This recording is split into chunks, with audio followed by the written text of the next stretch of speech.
आइए देखा जाए आपके एविडेंस में। देखिए चल रहा था आपका, मैंने फिर एक बार कंसेप्ट बना दिया जाए।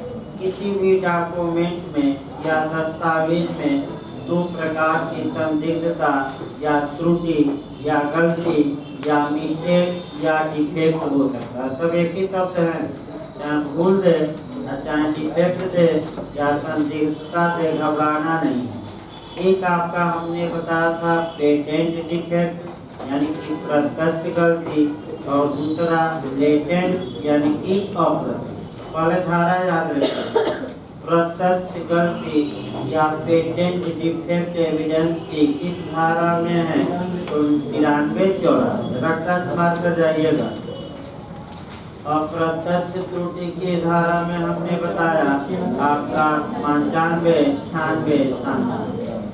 अगला क्वेश्चन कि कौन सी गलती प्राइमा फेसाई दिख जाती है? प्रथम दृष्टया ही दिख जाती है, सरसरी तौर पर दिख जाती है, प्रत्यक्ष, और कौन आपका गलती प्राइमा फेसाई प्रथम दृष्टया नहीं दिखती, अप्रत्यक्ष। जो झारखंड का मॉडल था कि किस गलती को सुधारने के लिए साक्ष्य दिया जा सकता है, नहीं दिया जा सकता, यही लोग थोड़ा पता न क्यों गलत करके आ जा रहे हैं। फिर एक बार कंसेप्ट बनाइए, जो प्रत्यक्ष गलती होगी उसको सुधारने के लिए साक्ष्य नहीं दिया जा सकता, और जो अप्रत्यक्ष या इनहेरेंट डिफेक्ट रहेगा उसको सुधारने के लिए साक्ष्य दिया जा सकता है। ये झारखंड का मॉडल है। किसको सुधारा जा सकता है? अप्रत्यक्ष गलती। और किसको नहीं सुधारा जा सकता? इसके बाद आपका कुछ सेक्शन बताए गए थे, और फिर एक बार आप बता दिया जाए। उदाहरण भी याद रखिएगा, रामपुर का खेत वाला, फिर घोड़ा वाला झारखंड ने बनाया था। फिर आप क्या कह सकते हैं कि हैदराबाद का उदाहरण बनता है। देखिए कह करके फिर चला भाई। धारा 93 हमने ये बताया था कि अगर कोई दस्तावेज है और उसमें गलती देखने से ही स्पष्ट होती है, तो उस गलती को सुधारने के लिए कोई साक्ष्य ग्राह्य नहीं होगा, यानी कि कोई एक्स्ट्रा एविडेंस नहीं देने दिया जाएगा। और इसमें दो उदाहरण याद रखिएगा, पूछा भी जाता है। झारखंड में इस बार पूछा गया था, पिछली बार घोड़ा वाला। देखिए कैसे पूछा था। एबी को अपना घोड़ा बेचने का करार करता है, और घोड़ा 1000 या 1500 रुपये में बेचने का करार है। तो यही ऑप्शन दिया था। क्या इस बारे में साक्ष्य दिया जा सकता है कि घोड़ा कितने में बेचा जाना चाहिए? तो नहीं। क्यों? क्योंकि ये गलती कैसी है? डायरेक्ट है, और इसको सुधारा नहीं जा सकता। अर्थात जब विक्रय का करार हो रहा था उसी समय पक्षकार निश्चित कर देते कि घोड़ा 1000 में बिकेगा कि 1,500। तो कॉन्ट्रैक्ट भी जोड़ लीजिए। ये करार अनिश्चित है, तो अनिश्चितता के कारण करार शून्य होंगे कि वैध? शून्य होंगे। तो की धारा में वही बताएगा 29। यही उदाहरण वहाँ रकम थोड़ा अलग दी गई है। 500 1000 दिया गया है, और एविडेंस में रकम कितनी दे दी गई है? 1500 और 1000, और कोई अंतर नहीं। वहाँ करार शून्य होगा कॉन्ट्रैक्ट में, एविडेंस में बस ये है कि इस त्रुटि को सुधारने के लिए साक्ष्य ग्राह्य होगा कि नहीं? तो साक्ष्य ग्राह्य नहीं। इसके बाद 94 हमने बताया था कि 94 में ये दिया गया कि दस्तावेज भी सही है, और दस्तावेज की भाषा विद्यमान तथ्यों पर लागू होती है, यानी कि वास्तविकता में वह भाषा व्यवहार में लागू भी होती है।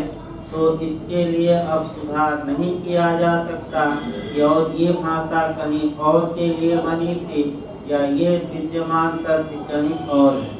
और इस पर केस रामपुर का 100 बीघे का उदाहरण याद रखिएगा।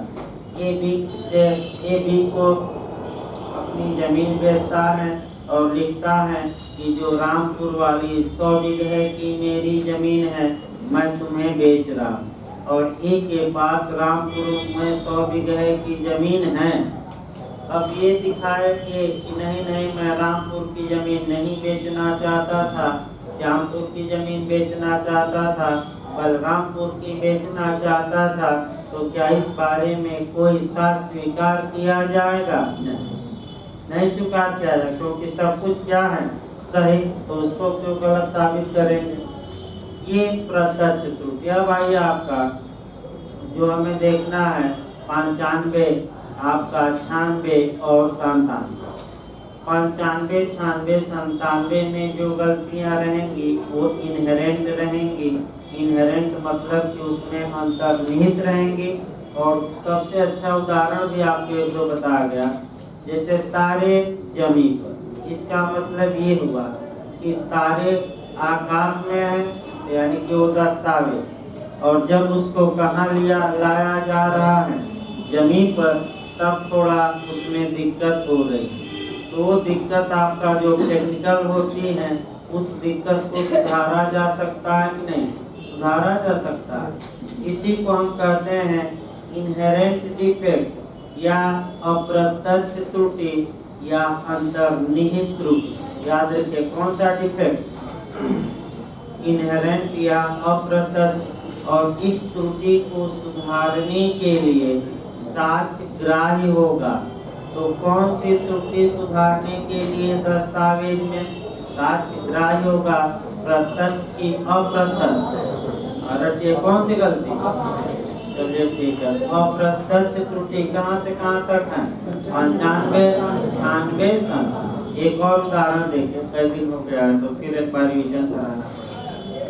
एक उदाहरण हमने अच्छा आपका संविधान से बताया, जैसे कि कॉन्स्टिट्यूशन है, वह आपका प्रिंसिपल है, यानी कि वह दस्तावेज है। कॉन्स्टिट्यूशन में कोई गलती नहीं है, तो आपका 95, 96, 97 पर ऐड करिए। लेकिन जब कॉन्स्टिट्यूशन को कंडक्ट में अप्लाई किया जाता है, व्यवहार में लागू किया जाता है, तब समस्या आती है। तो कानून ये कहता है कि भाई संविधान के शब्द सही हैं, और जब उसको व्यवहार में क्या किया जा रहा है लागू, तब समस्या आ रही है। तो उस समस्या का समाधान हमारा सबसे बड़ा कोर्ट कौन करता है? Supreme court. क्या करके? उन शब्दों की क्या करके व्याख्या कि इस शब्द का मतलब ये। उसी प्रकार धारा 95, 96 और 97 में भी डॉक्यूमेंट या दस्तावेज में कोई त्रुटि नहीं, लेकिन जब उसे अप्लाई किया जाता है विद्यमान तथ्यों पर, यानी कि जब उसको व्यवहार में क्या किया जाता है लागू, तब उसमें गलती दिखाई देती है, समस्या आती है। तो इस गलती को हम क्या कर सकते हैं? सुधार सकते हैं कि नहीं? साक्ष्य देकर सुधार सकते हैं। अब आइए धारा 95 शुरू करिए। देखिए भाई आपका बेरट, देखिए आपका एक बेरट का छूट गया जल्दीबाजी में। देखिए भाई आपका 95 पहले धारा देखा जाए क्या कहती है। विद्यमान तथ्यों के संदर्भ में अर्थहीन दस्तावेज के बारे में साक्ष्य। पहले बेरट देखिए, जबकि दस्तावेज में प्रयुक्त भाषा स्वयं स्पष्ट हो। इसको संविधान से भी कोरिलेट करते रहिए, यानी कि हमने उदाहरण ये बताया कि जो संविधान में लैंग्वेज का प्रयोग किया गया है उसमें कोई त्रुटि नहीं। अगला देखिए, और जबकि वह भी देखिए फिर एक बार स्पष्ट हो, किंतु विद्यमान तथ्यों के संदर्भ में अर्थहीन हो। इसका मतलब ये हुआ कि जब संविधान के उन शब्दों को व्यवहार में लागू किया जाता है, तब उसका अर्थहीन हो जाते हैं वे शब्द। तो संविधान के शब्दों का अर्थ बताने के लिए कौन काम करता है? सबसे बड़ा व्याख्याकर्ता, निर्वचनकर्ता, इंटरप्रिटेशन करता संविधान का या विधि का कौन है? हमारा उच्चतम न्यायालय। फिर एक बार देखिए, विद्यमान तथ्यों के संदर्भ में अर्थहीन हो तो यह दर्शित करने के लिए साक्ष्य दिया जा सकता है कि वह विशिष्ट भाव में प्रयुक्त की गई थी, यानी कि वह जो भाषा है वह विशिष्ट भाव में क्या की गई थी, प्रयोग की गई। इसका मतलब ये हुआ कि भाषा में कोई कमी नहीं। जब उस भाषा को विद्यमान तथ्यों पर लागू किया जाता है, यानी कि व्यवहार में लाया जाता है, कंडक्ट में, तब थोड़ा क्या आती है, दिक्कत आती है। तो ऐसी दिक्कत को सुधारा जा सकता है कि नहीं, सुधारा जा सकता है।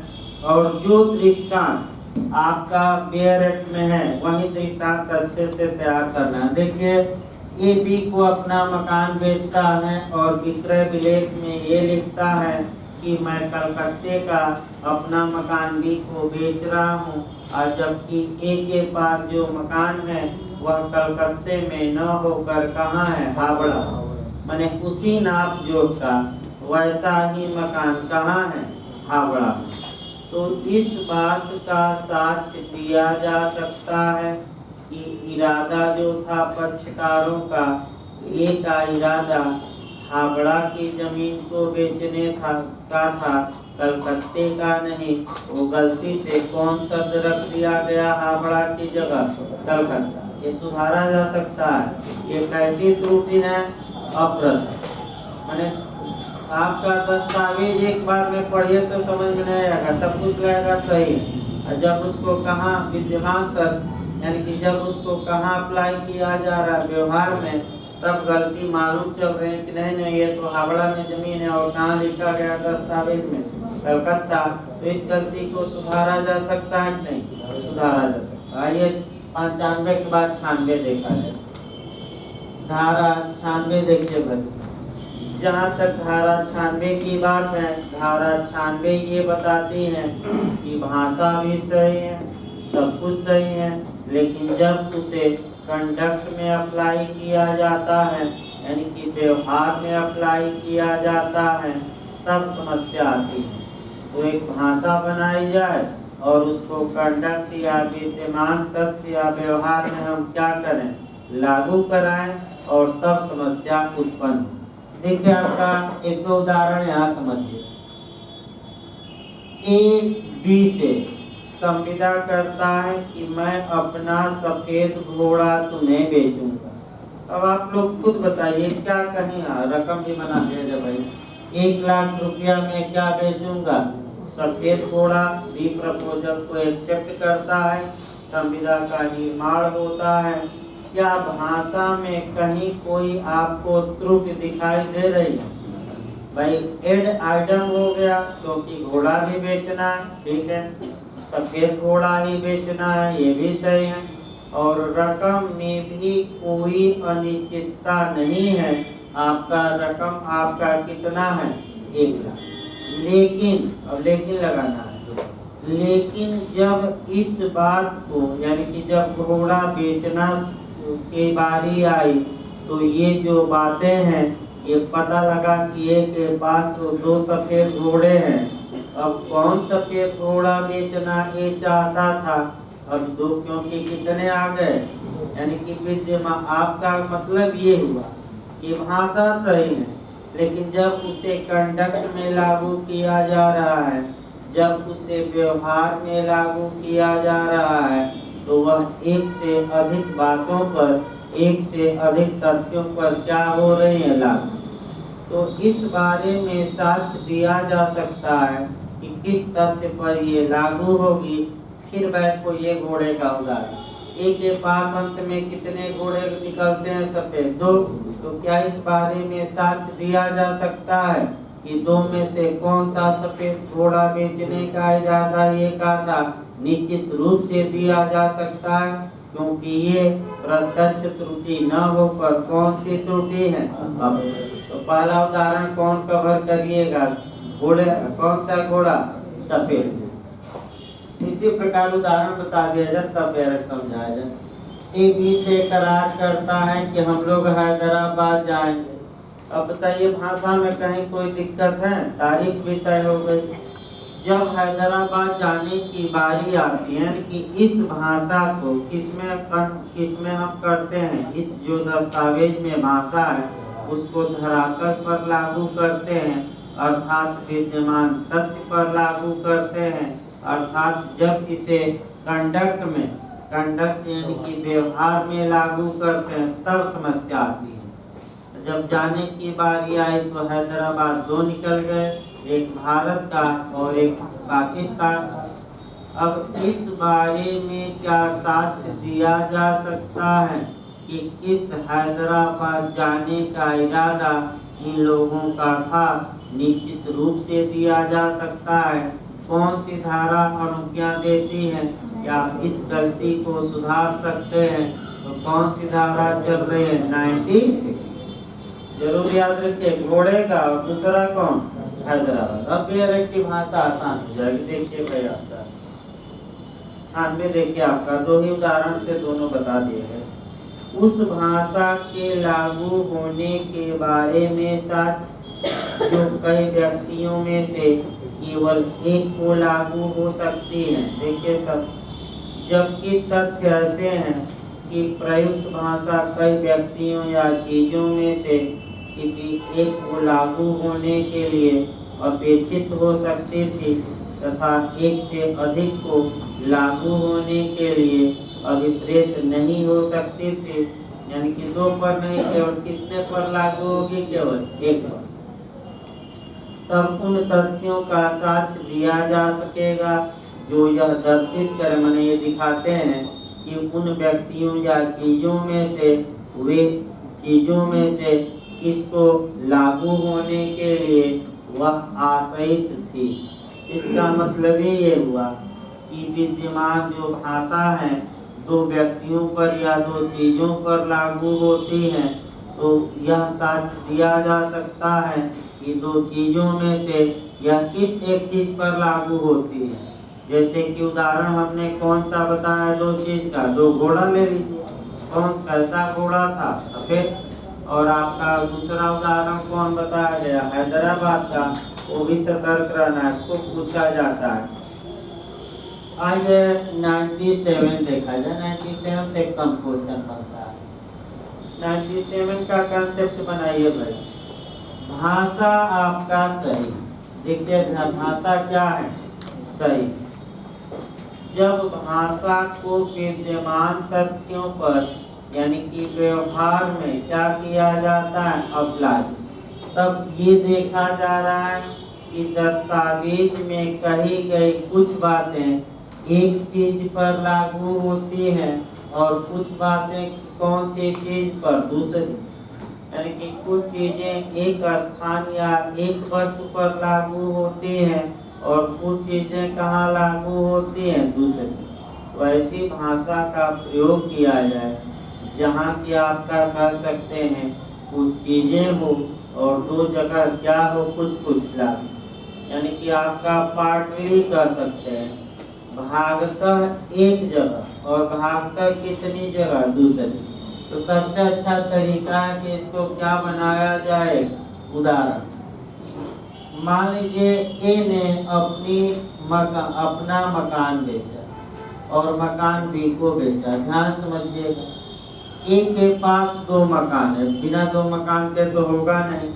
ए के पास मान लीजिए इलाहाबाद में भी मकान है और लखनऊ में भी। ध्यान समझिए, कहाँ मकान है? ए ने अपना मकान बी को बेचा। जो मकान का नंबर दिया गया वह इलाहाबाद का था और जो मकान का वर्णन किया गया, वर्णन कहाँ का कर दिया गया? लखनऊ। जो नक्शा बनाया गया इलाहाबाद वाले मकान का और जो आपका मैंने बिलेट में लिखा गया वो किसको लिख दिया गया? लखनऊ। इसका मतलब ये हुआ कि दस्तावेज में कोई कमी नहीं, लेकिन जब आपका दस्तावेज को लागू कराने व्यक्ति गया तो जो दस्तावेज की कुछ भाषा है, जैसे नंबर हुआ, नाम हुआ, वह एक स्थान के जमीन पर लागू या मकान पर हो रही है और दस्तावेज की कुछ भाषा किस पर लागू हो रही है? दूसरे मकान पर। यानी कि 50-50 का चांस हो गया। तो जब 50-50 का चांस हो गया तो अब समस्या ये आई कि आखिर इलाहाबाद वाला मकान को बेचने का इरादा रखता था कि लखनऊ वाला, ये कैसे डिसाइड हो? क्योंकि दोनों मकानों की कुछ विशेषताएं कहाँ लिखी गई हैं? विलेख। अब क्या इस मिस्टेक को, इस डिफेक्ट को साक्ष्य देकर सुधारा जा सकता है कि नहीं? तो 97 कहती है कि निश्चित रूप से सुधारा जा सकता है। अब ये कहाँ का मकान बेचने का इरादा था, इस बारे में साक्ष्य दिया जा सकता है कि इलाहाबाद का था कि कहाँ का था, बना ये लखनऊ का। ये दृष्टांत नहीं पढ़ना, बस इतना ही आपका मैंने पूछा जाता है। अब आइए, आपका गलतियां हो गई तो 98 से भी खूब क्वेश्चन। आइए 98 से भी भाई क्वेश्चन बनता है, तो यूपीजे में भी बना है। 98 से जो सतर्क आपको रहना है मुख्य रूप से, वह इलेक्ट्रेशन से रहना है। एक ही दृष्टांत दिया गया है और वही क्वेश्चन बार बार रिपीट कर रहा है, और ज़्यादा 98 से कभी बना नहीं। जो भी 98 से अब तक के इतिहास में क्वेश्चन बना है, वह आपका बना है, मैं बता दूं, इलेक्ट्रेशन।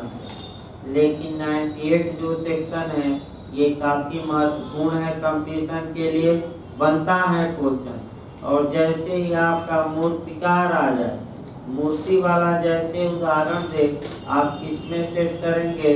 98। देखिए आपका 98, न पढ़ी जा सकने वाली लिपि आदि के अर्थ के बारे में साक्ष्य। एक एक शब्दों को ध्यान से देखिए।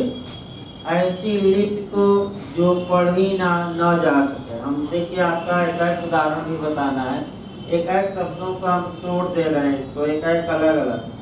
ऐसी स्क्रिप्ट है, ऐसी लिपि है जो पढ़ी न जा सके, यानी कि पढ़ना क्या है, संभव कि असंभव? असंभव। दूसरा देखिए आपका भाई, शब्द पहले तोड़िए, पढ़ी न जा सके। इसके बाद या सामान्यतः समझी न जाती हो, यानी कि सामान्यतः समझी न जाती हो, इसका मतलब समझी न जाती हो, इसका मतलब ये आया कि अगर सामान्य किसी आदमी को दिया जाए और कहा जाए कि ये भाषा पढ़ो दस्तावेज की और पढ़कर क्या बता दो अर्थ, तो आम आदमी के बस की बात है कि नहीं? नहीं है। वह कोई एक्सपर्ट आएगा या जानकार उसका आएगा, तभी वो समझ के बताएगा कि इसका क्या मतलब है, बताया जाएगा। अभी उदाहरण पहले तोड़ लिया जाए। विदेशी। अब आइए इसके बाद विदेशी भाषा का शब्द हो। इसके बाद अगला आपका लिखा जा रहा है विदेशी। अप्रचलित, पहले शब्दों को तोड़ लिया जाए। अप्रचलित यानी कि प्रचलन से वे शब्द क्या हो गए हैं? बाहर हो गए हैं। पारिभाषिक, आपका पारिभाषिक अगला शब्द है भाषिक हो गया। इसके बाद आपका शब्द है स्थानिक, लोकल, स्थानीय भी कह सकते हैं, स्थानीय शब्द हो गए। इसके बाद आपका प्रांतीय शब्द, प्रांतीय यानी कि राज्य वाले शब्द, एक राज्य में यूज होते हैं। प्रांतीय शब्द प्रयोगों का संक्षेप में जो बातें लिखी गई हैं और विशिष्ट भाव में प्रयुक्त शब्द दिए गए हैं, यानी कि इसके बाद ये कहा जा रहा है कि जो बातें कैसी लिखी गई हैं संक्षेप में, या जो बातें यानी कि जो आपका शब्द या बातें किस भाव में प्रयुक्त होती हैं, विशिष्ट भाव में, स्पेसिफिक सेंस में। विशिष्ट भाव में प्रयुक्त शब्दों का अर्थ दर्शित करने के लिए साक्ष्य दिया जा सकेगा। इसका मतलब पहले सामान्य बातें समझिए, तब हम एक एक शब्दों को समझाते हैं। इसका मतलब ये आया कि 98 ये कहते हैं कि कुछ शब्द ऐसे हैं जिनका आम आदमी जल्दी अर्थ नहीं निकाल पाता, अतः ऐसी दशा में जो दस्तावेज में शब्दों का या चिन्हों का प्रयोग हुआ है उसका क्या अर्थ हुआ, इस बारे में पक्षकार न्यायालय में क्या दे सकते हैं साक्ष्य। क्या जो इस शब्द का मतलब जो डॉक्यूमेंट में प्रयोग हुआ है इस शब्द का मतलब ये हो। तो आपके किन किन बातों का मतलब निकालना है, तो एक मतलब उदाहरण से लास्ट में निकाला जाएगा। पहले उदाहरण ही बता दिया जाए तब इसको शब्दों को समझाया जाए, क्योंकि मेन तो किस पर आपका पूछा जाता है मुख्य रूप से इलेक्ट्रेशन। देखिए उदाहरण, एक मूर्तिकार क मेरी सभी प्रतिमाएं ख को बेचने का करार करता। क के पास प्रतिमान और प्रतिमा बनाने के औजार भी हैं, यानी कि आपका मूर्ति भी है और मूर्ति के क्या है औजार। यह दर्शित कराने के लिए कि वह किसे बेचने का अभिप्राय रखता था साक्ष्य दिया जा सकेगा। इसका मतलब ये हुआ कि यह दर्शित करने के लिए कि वह केवल अपनी सभी मूर्तियां ही बेचना चाहता था कि मूर्ति बनाने के औजारों को भी बेचना चाहता था, इस बारे में एविडेंस दिया जा सकता है। क्योंकि ये समस्या है कि कह रहा है कि मैं सभी मूर्तियां बेचूंगा, अपने पास एक भी नहीं रखूंगा। तो कानून ये कहता है कि हो सकता है उसका इरादा अब मूर्तिकारी का काम क्या करना हो, छोड़ना हो और मूर्ति के साथ साथ क्या अपना बेच दे औजार। ये हो सकता है, संभव है। तो क्या इस बारे में साक्ष्य दिया जा सकता है कि नहीं कि औजार भी बेचना चाहता था? दिया जा सकेगा, एक पॉइंट पकड़ना है। और दो ऑप्शन देगा, केवल मूर्ति बेचना चाहता था साक्ष्य दिया जा सकता है, औजार भी बेचना चाहता था साक्ष्य दिया जा सकता है। दोनों इनमें से कोई नहीं तो क्या मार कर आएंगे? दोनों। मूर्ति बेचना चाहता था केवल या औजार बेचना चाहता था, इस बारे में न्यायालय में क्या दिया जा सकता है? अब शब्दों को पढ़ देखिए, आपका जो शब्द प्रयोग हुए हैं तो उदाहरण भी देने पड़ेंगे। ऐसे शब्द का दस्तावेज में प्रयोग किया गया है जो पढ़ी न जा सके। तो बताइए, अब तक जैसे कि मोहनजोदड़ो जो हड़प्पा की सभ्यता है, जो शब्द उसमें से निकले हैं वह हमारी हिंदी में तो लिखे नहीं गए हैं, वो लोग अपने जमाने में अपनी भाषा में लिखे थे। क्या आज पढ़ना संभव है? तमाम विद्वान अपना दिमाग लगाते हैं, लेकिन सटीक दिमाग आज तक कोई नहीं लगा पाया। अनुमान लगाया जाता है इन्होंने पढ़ लिया, इन्होंने पढ़ लिया। तो अगर क्या उस समय लिखा गया था, अगर कोई व्यक्ति आकर कहे कि ये लिखा गया था इसका मतलब ये हुआ, तो न्यायालय साक्ष्य ले सकता है, इसमें कोई शक नहीं है। ठीक है, आप भी बताइए इसका मतलब क्या हुआ, क्योंकि ये तो आपका भाषा पढ़ने वाली दिखती ही नहीं, ये बहुत प्राचीन भाषा है, इसका अर्थ क्या होगा आप बताइए। अर्थ तो पूछ ही सकता है, साक्ष्य दिया जा सकता है। या जो समझी ना जाती हो, इसका मतलब ये हुआ कि दस्तावेज में या डॉक्यूमेंट में अगर ऐसी भाषा प्रयोग की गई है जो आम आदमी के बस की बात नहीं है, तो न्यायालय पक्षकारों से कह सकता है ये जो दस्तावेज में भाषा है ये सामान्यतः समझ में नहीं आती, अतः इस बारे में स्पष्ट करने के लिए आप क्या दीजिए, साक्ष्य दीजिए और भाषा का क्या बताइए अर्थ। इसके बाद विदेशी भाषा, तो कई बार ये होती है कि अरबी और फारसी का युद्ध दस्तावेज में आज भी होता है, आज भी अरबी फारसी का होता है। तो क्या जो अरबी और फारसी इत्यादि विदेशी भाषाओं का दस्तावेज में प्रयोग किया गया है उसका क्या अर्थ हुआ, दस्तावेज में प्रयोग किया गया है इस बारे में साक्ष्य दिया जा सकता है कि नहीं? दिया जा सकता है विदेशी। इसके बाद अप्रचलित भाषा, अप्रचलित शब्द यानी कि इसका मतलब ये हुआ कि अब इसका प्रचलन है कि नहीं है, नहीं है, उसका भी साक्ष्य, इसका ये पुरानी प्रचलन में था लेकिन इसका मतलब यही हुआ। इसके बाद पारिभाषिक यानी कि जो शब्द पारिभाषिक है उसका साक्ष्य दिया जा सकता है। जिन शब्दों को क्या लिखा जाता है संक्षेप में, तो संक्षेप में थोड़ा तो लिख कर, जैसे कि 60 है, मैया फुल स्टॉप लगा दिया गया, कामा लगा दिया गया, फुल स्टॉप लगा दिया गया, तो इसका मतलब क्या हुआ? क्या इस बारे में साक्ष्य दिया जा सकता है कि नहीं दिया जा सकता है? जैसे 60 लिखा गया है, मान लीजिए 60 में लिखा गया, तो उसमें तो केवल लकीर ही तो खींची जाती है इधर उधर, तो क्या उसका मतलब क्या हुआ बताया जा सकता है कि नहीं बताया जा सकता है? किसी शब्द को विशेष स्थानीय पहले बता दे भाई, किसी शब्द को विशिष्ट भाव में प्रयोग किया गया है, इसको भी स्पष्ट कर सकते हैं।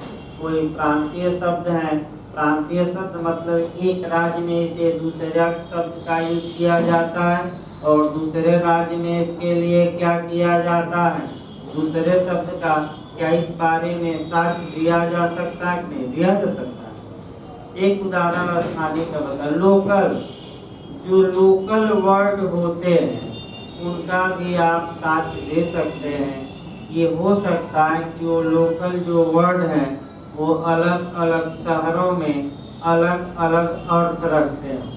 जैसे कई बार मैं बताया हूँ, फिर एक बार बता दूँ, जैसे बनारस में है कि क्या गुरु क्या हाल चाल है, तो बनारस में गुरु का 2 मतलब होता है, एक बहुत बड़ा बदमाश और दूसरा आपका बहुत अच्छा इंसान, गुरु वाला गुरु।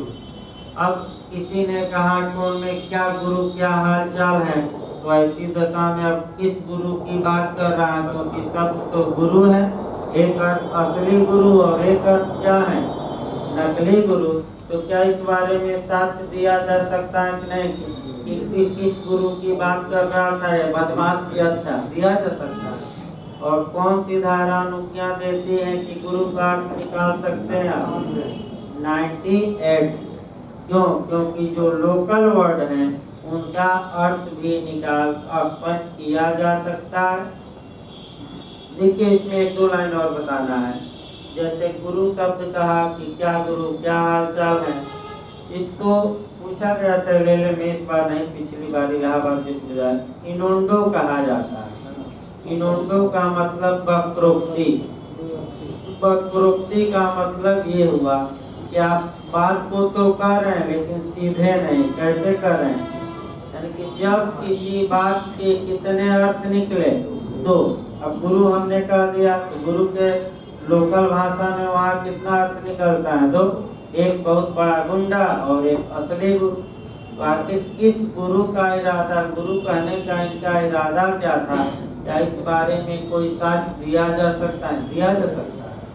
अब देखिए, लेले में ये बना था कि वक्रोक्ति को किसे साबित करना पड़ेगा, यानी कि बर्डन ऑफ प्रूफ किस पर होगा, अभी अगला चैप्टर वहीं चलेगा। सबूत का भार किस पर होगा, तो बर्डन ऑफ प्रूफ वादी पर होगा, यानी कि जो मुकदमा किया है उसी को साबित करना पड़ेगा कि जो गुरु शब्द यूज हुआ है ये हमें बदमाश कहने के लिए हुआ है, अच्छा इंसान कहने के लिए। जैसे IPC में भी आप जा सकते हैं 499 में, कि मैं जानता हूँ कि तुम एक बहुत अच्छे इंसान हो, तुम चोरी कर सकते हो, तुमसे बढ़िया इंसान का कौन सा है, तुम चोरी कर ही नहीं सकते। इसका मतलब कि आप क्या बोल रहे हैं, निवर्ती सब बोल कुछ और रहे हैं, और इरादा क्या है बताइए, क्या अमान होगा कि नहीं होगा? ये देखा में जाकर देखेगा कि धारा में IPC के 499 पढ़ना बिहार के लिए भारी भरकम, आपका सिलेबस कम है लेकिन इतने बड़े बड़े कानून है कि दब जाए, इसलिए सतर्क होकर 1.5 माह बचा है, 100 माह, इसमें जितनी ताकत लगा सकते हैं भाई लगाइए। और अब पहला प्रयास आपका ये होना चाहिए कि भाई प्री नर्व, इसके लिए मेहनत करिए और जितना पढ़ाया जाए कम से कम उतना तैयार रखिए, 90% कहीं गया नहीं, जो बातें बताई जाए। 98 के बाद 99 पूछी जाती है, 99 कम चांस रहता है, पूछ सकता है भाई। 99 किसकी पूरक धारा है? पहला क्वेश्चन ये बन सकता है, ये जगह 91 की, 92 की, 93 की, इनमें से कोई नहीं। तो जो 99 है ये किसकी पूरक धारा है? 92। ये पहला क्वेश्चन। 99 आपका अभी चूंकि 91 और 92 पढ़ाना है, तो जब 92 पढ़ाई जाएगी उसी के साथ इसकी पूरक धारा कौन बताई जाएगी? 99। इसको छोड़ दीजिए अभी, बस एक लाइन याद रखिए, बताना है, पढ़ाया नहीं गया है। आपका एक क्वेश्चन फ्री के लिए तो याद कर लीजिए कि 99 किसकी पूरक धारा है? 92 की दूसरी भाषा में दे सकता है कि 92 की पूरक धारा कौन है? 99। जो भी दे, 92 और 99 एक ही सिक्के के क्या है? दो पहलू साथ में जुड़े। अब अगला देखिए 100 पर आ जाए।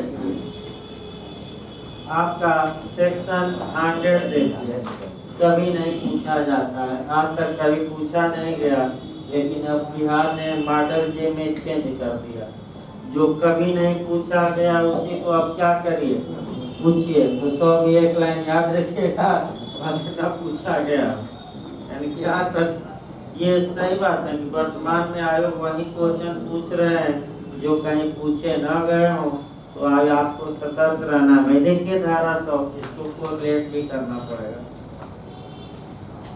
भारतीय उत्तराधिकार अधिनियम के बिल संबंधी उपबंधों की व्यावृत्ति यानी कि सेविंग। इसका मतलब कुल मिलाकर ये हुआ कि जो विल मतलब वसीयत मतलब जो इच्छा पत्र होता है, उसका उन इच्छा पत्र का अर्थ लगाने में क्या ये जो 93 से लेकर और 98 तक 99 तक हमने बातें बताई, क्या ये बातें बिल या वसीयत का अर्थ लगाने में आपका काम करेंगी कि नहीं करेंगी? बस एक लाइन का क्वेश्चन।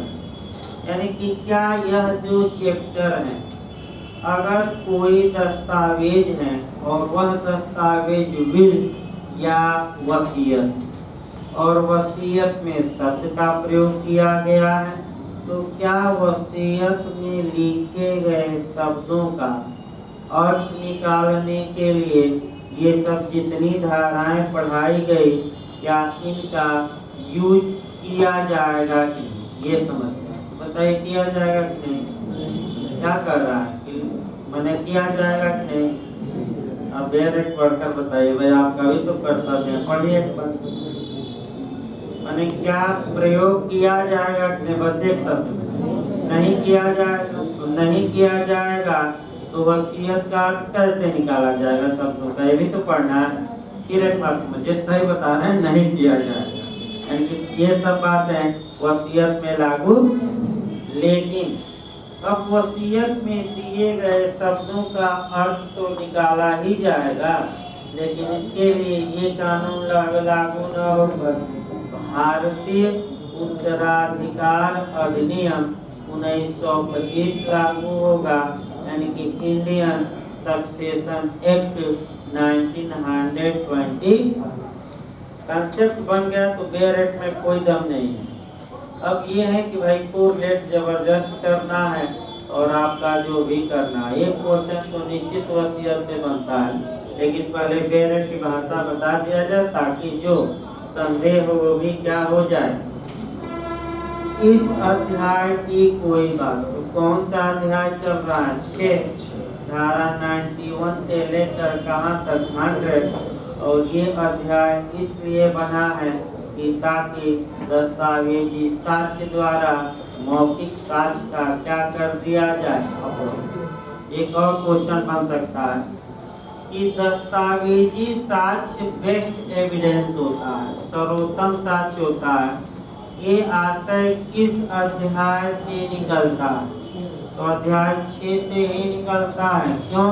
क्योंकि दस्तावेजी साक्ष्य में वो शक्ति होती है कि वह मौखिक साक्ष्य को कहाँ का रास्ता दिखाते? बाहर। जैसे कि मोदी जी में वह शक्ति थी कि वह आडवाणी, जोशी और पुराने लोगों को कहाँ का रास्ता दिखा दिए। एकदम सही, उसी पर पकड़िए, उसी तर्ज पर, यानी उसी अनुसार ये भी याद रखिए, ये अध्याय ओरल एविडेंस को बाहर का रास्ता दिखाता है लेकिन कब, जब किसी विषय पर डॉक्यूमेंट्री एविडेंस क्या हो उपलब्ध। अपवाद अलग बात है कि बताया गया, तो इसीलिए दस्तावेजी साक्ष्य को मृत साक्ष्य या डेड एविडेंस होते हुए भी कैसा साक्ष्य माना गया है, सर्वोत्तम। देखिए प्यारे की भाषा, इस अध्याय की कोई बात, इस अध्याय मतलब अध्याय 6 विल का अर्थ लगाने के बारे में, विल यानी कि वसीयत का अर्थ लगाने के बारे में भारतीय उत्तराधिकार अधिनियम, सन नहीं लिखा, सन मैं बता दूं 1925 है। भारतीय उत्तराधिकार अधिनियम के किन्हीं भी उपबंधों पर प्रभाव डालने वाली नहीं समझी जाए। यानी कि भारतीय उत्तराधिकार अधिनियम को इस सेक्शन के तहत बचाया गया है, लेकिन सब मामलों में नहीं, केवल किस मामलों का किसका अर्थ लगाने के लिए, केवल और केवल किसका अर्थ निकालने के लिए, वसीयत।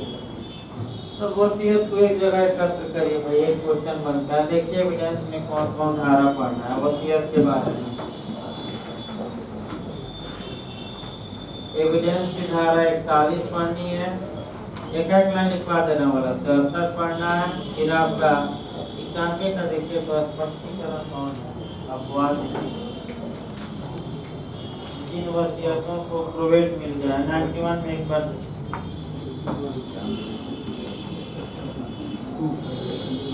एक्सेप्शन है ना, सही बताएगा। 91 का अपवाद नंबर 2, इसको हमें लिखना है, क्या लिखवा दे रहे अलग से। इसके बाद आपका 100 तो पढ़ना है, कौन सी धारा, 100 तो चल ही रहा है। इसके बाद आईपीसी में पढ़ना है भाई। इसके बाद भारतीय उत्तराधिकार अधिनियम 1925 देख लेना है। इसके बाद आईपीसी की धारा 31 देखना है। आईपीसी की कौन सी धारा, इसको हम लिखवा दे रहे हैं अलग से। एक करके शुरुआत किया जाए भाई, वसीयत से थोड़ा कोरिलेट कर लिया जाए, ताकि एक क्वेश्चन यहाँ से भी आपका भले 100 से ना आए, लेकिन एक क्वेश्चन तो आ जाए कहीं से। देखिए सबसे पहले वसीयत होती क्या है, विल या इच्छा पत्र होता क्या है, ये समझिए। किसी व्यक्ति की अंतिम इच्छा जिसे वह अपने मरने के बाद कार्यान्वित करना चाहता है। इसका मतलब ये हुआ कि कोई व्यक्ति जिंदा रहते हुए ही आपका ये चाहता है कि हमारे मरने के बाद जो हमारे पास ये चल और अचल संपत्ति है, इसका उत्तराधिकारी कौन हो, यानी कि किसको दिया जाए। जिंदा रहते ही क्या करता है, व्यवस्था कर लेता है। जिस प्रकार मरने से पहले कफन दफन का खर्चा क्या करते हैं लोग, और ये सही बात है कि कफन दफन यानी कि कफन यानी कि कपड़ा, और दफन मतलब अंतिम संस्कार में लगने वाले खर्चे बैंक में जमा करके मरते हैं। आजकल तो एक तो पुत्र भी है, इसमें शक नहीं है। अगर पिताजी एक पैसा नहीं रख कर मरे हैं तो मरने के बाद कफन दफन में भी समस्या आ रही है। ये भी सही बात है, कफन दफन में भी। इसीलिए पिताजी आपका रख के जाते हैं कि हमारा बेटा क्या रहेगा, कफन दफन भी करेगा। और मुस्लिम में तो ये है कि सबसे पहले आपका जो मरेगा व्यक्ति, उसकी प्रॉपर्टी में से कफन दफन का ही पैसा निकाला जाएगा, बेटों को नहीं मिलेगा।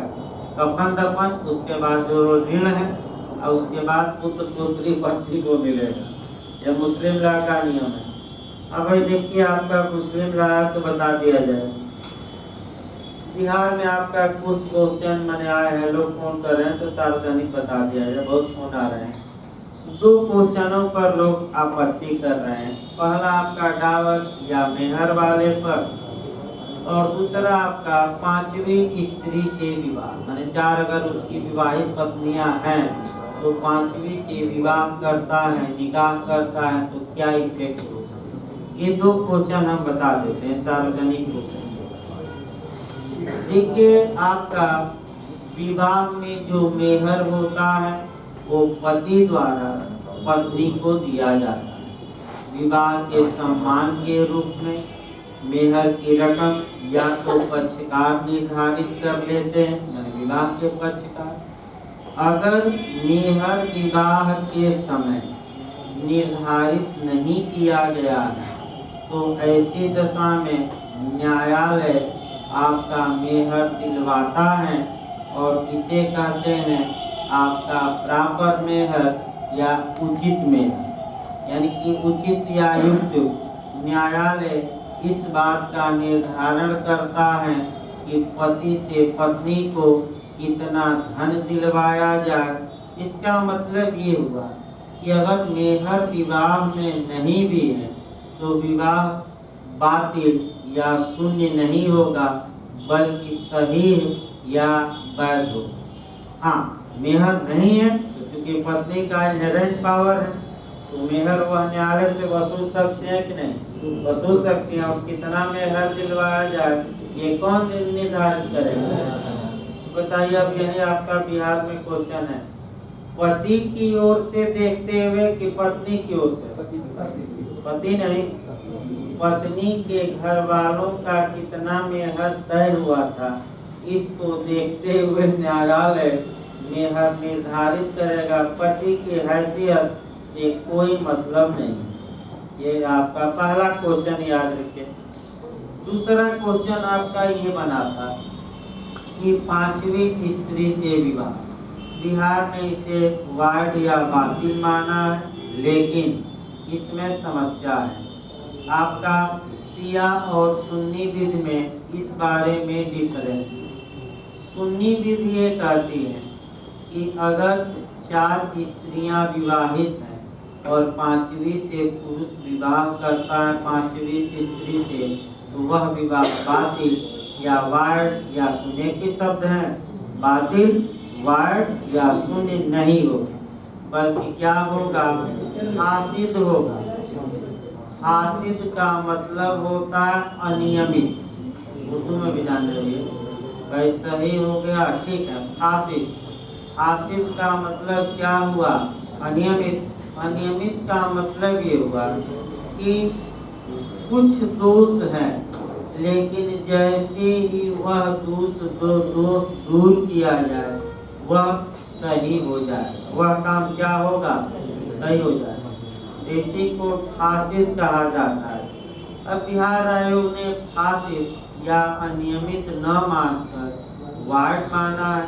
अब समस्या तो यहाँ आपत्ति की ही जा सकती है, भाई शिया विधि में तो आपका शून्य है और सुन्नी में क्या है? अनियमित है। तो विवाद किया जा सकता है कि आप किस आधार को मान रहे हैं। तो हो सकता है कि एक क्वेश्चन हटा दें, ये भी हो सकता है। आयोग अंत में क्या करता है, 2-3 क्वेश्चन हटाकर सबको नंबर दे दिया। अब उसमें देखिए नुकसान किसका होता है? जो अनियमित मारा होगा सुन्नी विधि के अनुसार उसका नुकसान हो जाएगा। तो कई लोग सुन्नी भी मारे हैं, कई लोग अनियमित भी। तो जो सही क्वेश्चन अगर विवादित क्वेश्चन हटा सकता है। फिर एक बार भाई को ये इसको देखा जाए, हम लोग अपने बात में बताइए। क्वेश्चन और था, परित्याग के आधार पर अगर पति ने डिग्री विवाह विच्छेद की डिग्री प्राप्त की है तो क्या पत्नी भरण पोषण के लिए अधिकारी होगी? नहीं, पति को लिखा नहीं, लेकिन उसने माना कि हाँ, तो आपका आपत्ति करिए। मैं आयोग है 4-5 क्वेश्चन तो हमेशा गलत निकालता है। माने अगर पत्नी ने छोड़ दिया पति को तब नहीं होगी, ये तो लिखा है 125 में। हाँ, लेकिन अब ये उचित कारण से छोड़ा तब होगी। अगर छोड़ने का कारण परित्याग करने का, लेकिन अब क्या ऑप्शन में लिखा है कि नहीं उचित कारण? नहीं लिखा, मैंने नहीं होता है। यही लिखा है कि परित्याग के आधार पर विवाह विच्छेद के लिए पति ने प्राप्त की है, क्या पत्नी भरण पोषण की अधिकारी होगी? तो हिंदू लॉ पूछा कि सीआरपीसी? सीआरपीसी में नहीं होगी, हिंदू लॉ में हो सकती है। इसको देखिए आगे भाई, एविडेंस का आगे देखा है। आपका सबसे पहले एक आपका वसीयत बता ही दी गई है। सबसे पहले आपका लिखना है, आपका 31 चलना है आईपीसी की। लिखिए अवश्य, आईपीसी की धारा 31 में वसीयत को परिभाषित किया गया है। एक लाइन लिखते रहे तो एक क्वेश्चन यहाँ से आएगा। देखिए कई क्वेश्चन आज निकल गए। आपका धारा 100 भले ना आए, ये सब आते हैं। लिखिए आईपीसी की धारा 31 में 31 में वसीयत को परिभाषित किया गया है। दूसरा क्वेश्चन आपका ये जानना है कि वसीयत को प्रोवेट दिया जाता है। प्रोवेट, और यानी कि हिंदी में लिखना चाहे प्रोवेट इंग्लिश में, हिंदी में लिखना चाहे प्रशासन पत्र। वसीयत को एक लाइन लिख लीजिए। वसीयत को धारा 41 चल रही है भाई, एविडेंस की। एविडेंस की कौन सी धारा? 41 हम आ रहे हैं या किसी का समाप्त हो गई। एविडेंस की धारा 41 के तहत 41 के तहत वसीयत को प्रोवेट दिया जाता है। वसीयत को क्या दिया जाता है? प्रोवेट, प्रोवेट दिया जाता है। अब इंटरव्यू में पूछा गया प्रोवेट का मतलब क्या, उसको लिखिए। प्रोवेट का मतलब हुआ प्रशासन पत्र। प्रोवेट का मतलब क्या हुआ? प्रशासन पत्र। लिखिए, प्रशासन पत्र का मतलब ये हुआ कि वसीयतकर्ता ने वसीयत में जिन जिन लोगों का नाम लिखा है, वसीयत के अनुसार संपत्ति का बंटवारा उन लोगों में किया जाए। ये जो जिला जज होता है, डीजे का न्यायालय, उसको पावर है। तो अब एक प्रमाण पत्र दे देगा, वसीयत रख दी गई, और एक क्या दे देगा? प्रमाण पत्र। उसी को प्रोवेट कहते हैं। और प्रमाण पत्र में लिखा रहेगा कि मरने वाले ने मैंने बड़े पुत्र को 1/3, छोटे पुत्र को 1/4 जो भी दिया, और इस अनुसार संपत्ति का, मृतक की संपत्ति का क्या किया जाए? बंटवारा। इसी को प्रोवेट कहा जाता है। और प्रोवेट की धारा के तहत दिए मैंने वर्णन है एविडेंस की धारा 41, और ये कंक्लूसिव प्रूफ होगा। प्रोवेट हो गया। इसके बाद आइए 68। अब फिर एक बार 100 और 68 में कवर करिए। धारा 100 कहती है कि वसीयत में जो शब्द दिए गए हैं उनके अर्थ निकालने के लिए एविडेंस काम नहीं करेगा तो कौन काम करेगा? भारतीय उत्तराधिकार अधिनियम 1925 ये नियम काम करेंगे। लेकिन धारा 68 कहती है कि अगर वसीयत को प्रूव करना है, सही करना है, मतलब सही साबित करना है, इसके लिए उत्तराधिकार अधिनियम नहीं, इसके लिए एविडेंस काम करेगा। और आपका वसीयत में कितने अनुप्रमाणक साक्षी, कितने गवाह होते हैं? 2 होने चाहिए। तो न्यायालय में कम से कम कितने आ जाए तो काम चल जाए, बताया गया था ना। तो वसीयत को साबित करने के लिए कम से कम कितने अनुप्रमाणक साक्ष्यों की आवश्यकता होती है न्यायालय में? 1। लेकिन होने कितने चाहिए लिखते समय? तो कौन सी धारा कहती है कि एक अटेस्टेड विटनेस ही पर्याप्त होगा? ठीक है भाई, समय भी हो गया। सीआरपीसी का देखते नहीं तो ये चलिए इसको रेस्ट 10 मिनट ले लीजिए भाई, बहुत समय नहीं, क्योंकि आपका थोड़ा कोर्स भी तेजी से लाना है। ये देखिए, आपका जो लोग एक्स्ट्रा भाई पढ़ते हैं, आपका 10:30 बजे से कल आपका बिहार एपीओ का क्लास चलेगा, और रेगुलर बैच 10:30 बजे तक चलेगा। थोड़ा बहुत समय बढ़ाना पड़ेगा, क्योंकि आपका यानी कि 10:30 से 1 बजे तक कल से क्लास चलेगा, ताकि बिहार एपीओ का सिलेबस खींचे। यानी कि रेगुलर बैच 8:15 से 10:30 तक चलेगा, और 10:30 से अभी सीआरपीसी चलेगा, लेकिन कल से आप